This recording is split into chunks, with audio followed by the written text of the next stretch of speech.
हजरत उमर फारूक, जो आदल व इंसाफ की अलामत थे, अक्सर रात के वक्त भेस बदल कर मदीना की गलियों में घूमा करते थे ताकि अवाम के हालात खुद देख सकें। एक रात आप एक घर के करीब से गुजरे। अंदर से माँ बेटी की बातें सुनाई दे रही थीं। माँ कह रही थी, बेटी, दूध में थोड़ा सा पानी मिला दो, इस तरह फायदा ज्यादा हो जाएगा। बेटी ने फौरन जवाब दिया, उम्मी, अमीर अल मोमिनीन हजरत उम्र ने दूध में पानी मिलाने से मना किया है। माँ ने कहा, यहाँ कौन देख रहा है? उम्र तो यहाँ नहीं है। ये सुनकर बेटी ने कहा, उम्मी, अगर उम्र नहीं देख रहे तो अल्लाह तो देख रहा है। मैं अल्लाह से डरती हूँ।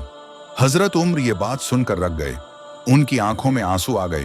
दिल ही दिल में फरमाया, ये बच्ची अल्लाह के खौफ से सच पर कायम है।